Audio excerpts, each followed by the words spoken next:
Alors, quelle place, plus globalement, pour les religions et surtout les nouvelles religions en France ou en Europe?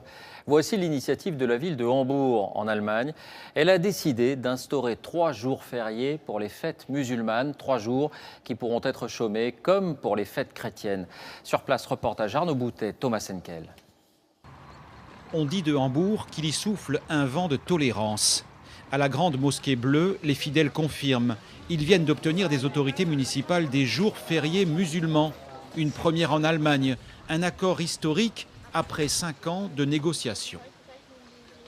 C'est un signe important. La mairie nous a dit, vous les musulmans, vous faites partie de la ville. Cela va favoriser la compréhension des deux côtés, je crois. Les 130 000 musulmans de la cité portuaire pourront s'absenter 3 jours par an afin de célébrer une fête islamique. Dans cette mosquée, la plupart des visiteurs non musulmans s'en félicitent. Comment l'Allemagne peut-elle bénéficier de la culture musulmane?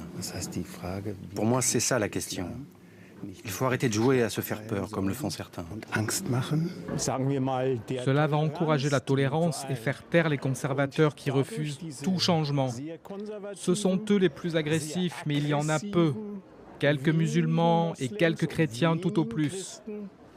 Et pour favoriser le dialogue, l'État contrôle depuis peu les cours de religion musulmane.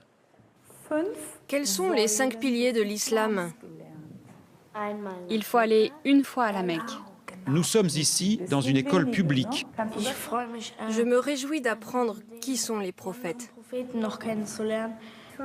Moi, j'apprends l'écriture arabe et je vais pouvoir lire le Coran. Le professeur et les élèves sont musulmans. Cet enseignement de la foi demeure facultatif. Il associe la religion au principe de la démocratie. Une quarantaine d'établissements tentent l'expérience à l'ouest du pays et d'autres devraient suivre. Et avec la reconnaissance des jours fériés, c'est là un nouveau pari sur l'intégration. En bref, encore à l'étranger, des images.